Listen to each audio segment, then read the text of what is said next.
Welcome back to The Breakdown with me, NLW. It's a daily podcast on macro, Bitcoin, and the big picture power shifts remaking our world.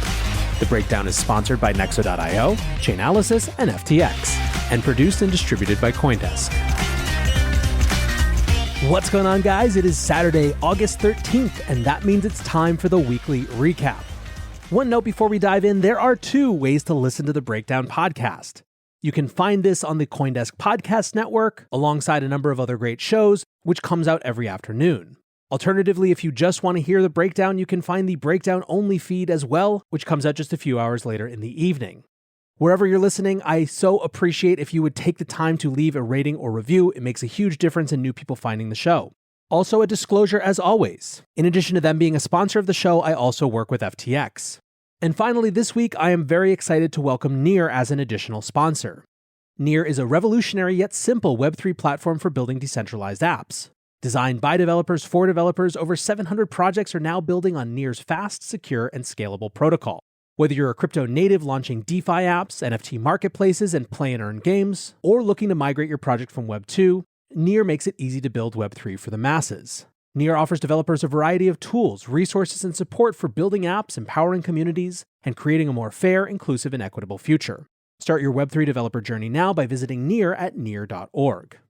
So, this was a hugely significant week, guys, and I think in some ways the best way to think about it is a preview of the fall.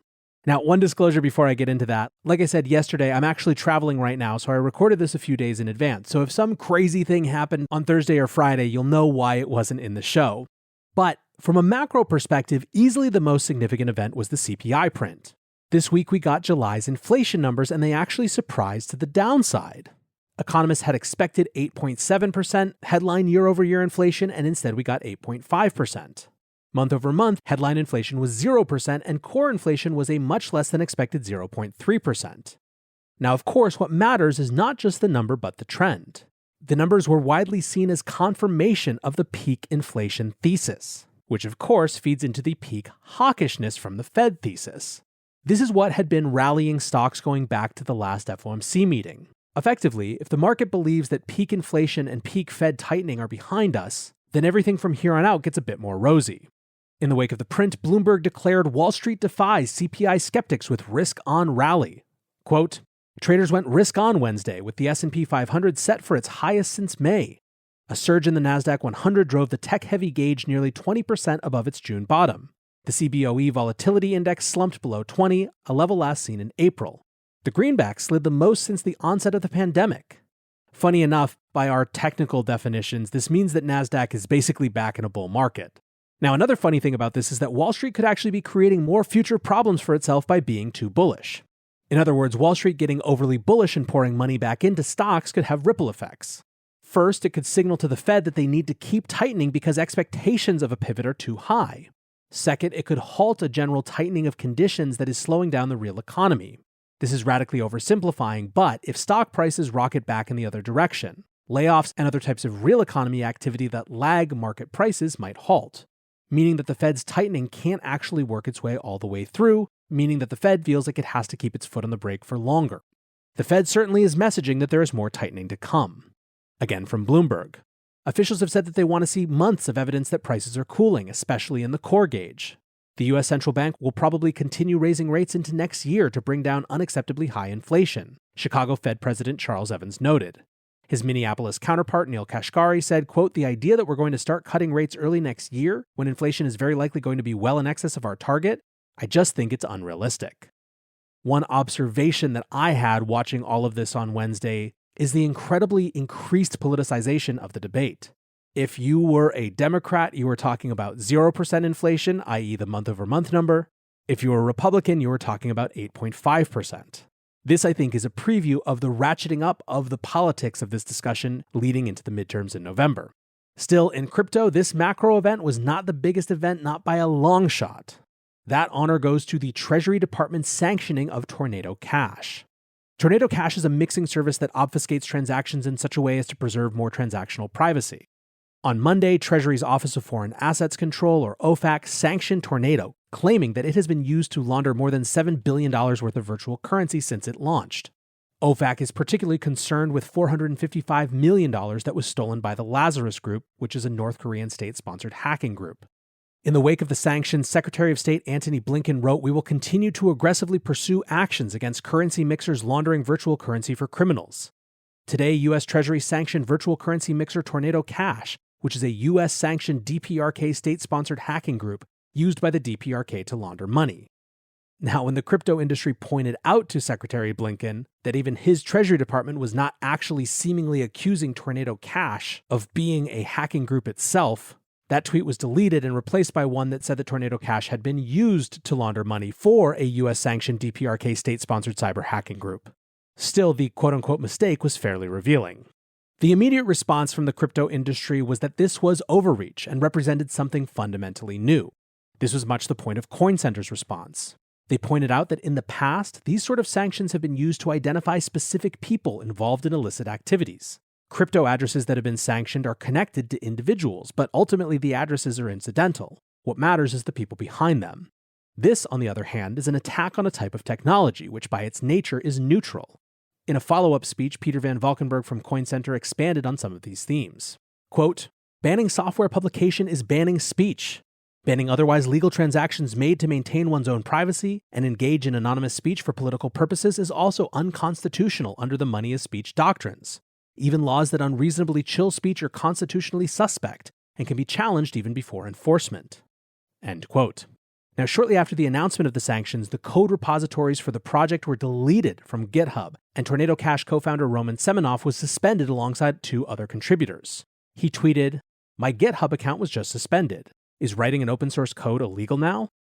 In an emailed statement to Bloomberg, GitHub said that trade laws require them to, quote, "restrict users and customers identified as specially designated nationals, SDNs, or other denied or blocked parties, or that may be using GitHub on behalf of blocked parties. We examine government sanctions thoroughly to be certain that users and customers are not impacted beyond what is required by law." However, the obvious issue here is that Semenov is not on the SDN list. Only the Tornado Cash smart contract addresses are.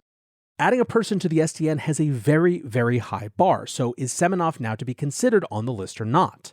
Is providing him specifically with any goods or services a violation of sanctions? Or is it specifically the code that's being sanctioned? Deleting code from GitHub opens a couple of really concerning issues. Under current case law set during the fight over PGP encrypted communication tools in the 90s, code is considered speech and American citizens are constitutionally entitled to write or execute whichever code they choose. Now, the obvious retort to that is that Microsoft, who owns GitHub, is a private company and can do whatever they want. However, in this case, GitHub responded that they are specifically doing this to comply with sanctions, i.e. a government instruction which they read as requiring them to delete repositories. Van Valkenburg discussed this as well. Quote, "Several developers who have worked on software associated with the Tornado Cash protocol have had their GitHub accounts shut down. Now, if that's a business decision of GitHub's, the First Amendment isn't necessarily relevant. But I don't think that's just a pure business decision of GitHub. I think basically we're looking right at the chilling effect of an unconstitutional restriction on speech and the collateral consequences, which is that people stop publishing interesting ideas." Matthew Green, a cryptography professor at Johns Hopkins who has been involved in various crypto privacy projects, writes, "Using sanctioned power to take code off of public source code distribution sites feels like a pretty blatant attack on the First Amendment. Also a pretty stupid attack. It's literally a decentralized version control system. 30 years of hard legal work to establish First Amendment protections around software distribution blown up in a day by GitHub and Microsoft." In times like these, security of your assets should be your number one priority. If you want to offset risk as much as possible and still stay in crypto, you need a trusted partner by your side. Nexo is a security-first company that manages risk by relying on mechanisms such as over-collateralization, real-time auditing, and insurance on custodial assets. Learn more about Nexo's reliable business model and start your crypto journey at nexo.io. That's nexo.io. Eager to make more informed decisions around crypto? Chainalysis is here to help. Chainalysis demystifies cryptocurrency by providing industry-leading compliance, market intelligence, and investigations support for all crypto assets. For organizations like Gemini, Crypto.com, and BlockFi. Gain unparalleled visibility and maximize your potential with the leading blockchain data platform by visiting us now at chainalysis.com/Coindesk. The breakdown is sponsored by FTX US. FTX US is the safe, regulated way to buy and sell Bitcoin and other digital assets, with up to 85% lower fees than competitors. There are no fixed minimum fees, no ACH transaction fees, and no withdrawal fees. One of the largest exchanges in the US, FTX US is also the only leading exchange that supports both Ethereum and Solana NFTs. When you trade NFTs on FTX, you pay no gas fees. Download the FTX app today and use referral code BREAKDOWN to support the show. An additional dimension of this sanctions compliance comes around wrapped Bitcoin and BitGo. Bowtied Iguana writes, WBTC is issued by BitGo. Its entities are in South Dakota and New York. They must obey OFAC sanctions or face million-dollar fines and jail time for their execs. We therefore expect them to suspend redemptions of the tainted WBTC, rendering those tokens worthless. Liquidity providers will likely end up as bag holders for blocked WBTC and stablecoin assets if they do not pull liquidity from DEX immediately. What does this mean for Ethereum miners and stakers who are US persons? There's no legal precedent we're aware of, and we're not lawyers, but it doesn't look good. It seems possible that breach of OFAC sanctions would occur if a miner or validator produces or validates an Ethereum block which contains a transaction including one of the Ethereum addresses on the SDN list. However, how it'll be enforced is unclear. Bantig from Yearn made the point more crisply.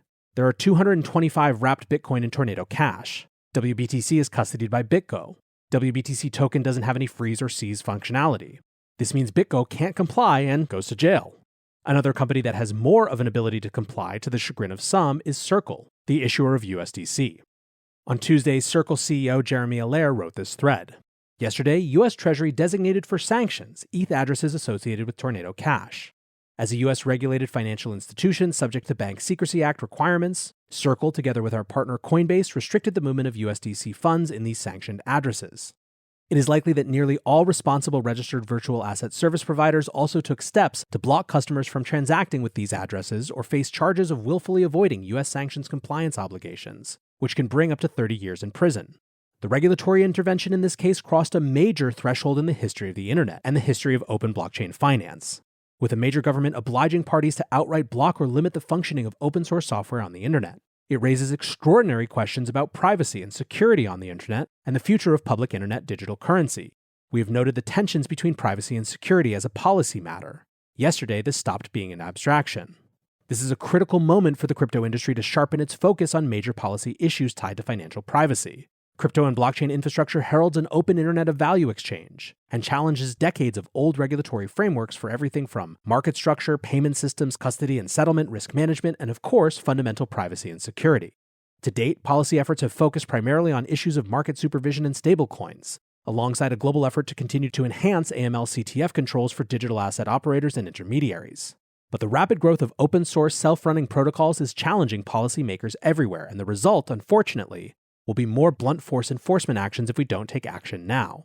In the next days, Circle will call on crypto industry leaders, associations, and protocol developers to come together and help advance legal frameworks and policies to safeguard user privacy and security while evolving financial integrity rules to deal with open source protocols. This is a pillar in the fight to protect DeFi and the future of public internet digital currency. It is not about any one organization. It's about all that we collectively have built and represent and the future we believe in. One of the big concerns coming out of all of this is just how much USDC is wrapped up in DeFi.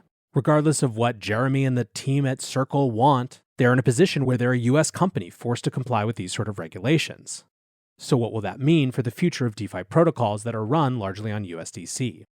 Another area of concern with all of this is that there's a real lack of clarity about how sanctions compliance is going to work in the context of individual addresses. Basically, publicly known addresses can be sent crypto even if they don't want it or didn't request it. Does this put anyone with a publicly known address at risk of non-compliance with sanctions? Within a day of this announcement, an anonymous user had sent a slew of Tornado Cash transactions to high-profile Ethereum addresses, including Brian Armstrong, Jimmy Fallon, Puma, Beeple, and an address that has been associated with Dave Chappelle. Some have seen it as a troll of the celebrities, but I think it's quite clearly not. It's pointing out the ridiculousness of the compliance of these sanctions in the first place. From CoinDesk, the gag effectively points out the absurdity of such sanctions for users receiving funds from blacklisted addresses that they have no power to decline. The open nature of crypto is designed to cut out intermediaries, unlike the traditional financial sector that would use banks and other financial institutions to act as gatekeepers against such transactions. So, trying to sum this up, I think that there are two biggists here. The first biggest is that this may be one of the biggest stretches of the existing legal system that the US government has tried with regard to crypto. That's Messari's Ryan Selkis' argument. Responding to a person who had been deplatformed from OpenSea for having used Tornado Cash previously, Selkis retweeted and said, "This is the chaos government overreach causes. It's like we're trying to lose the lead the US has in crypto. The Tornado Cash address sanctions are one of the most egregious instances of overreach since Bitcoin was invented. And that's saying something." The second biggest is that this is likely to prompt the biggest and most significant discussion about what decentralization really means and why decentralization is needed that the crypto industry has ever faced. Yes, we talk about decentralization all the time, but in the face of this, the real stakes are made clear, and people are going to be forced in a fairly significant way to figure out what really matters to them when it comes to decentralization. As Clark Moody wrote, decentralization doesn't matter until it does. Anyways, guys, it was clearly a big week, and one that probably heralds more of the battles to come in the months ahead. For now, I want to say thanks again to my sponsors, Nexo.io, Chainalysis, FTX, and Near, and thanks to you guys for listening. Until tomorrow, be safe and take care of each other. Peace.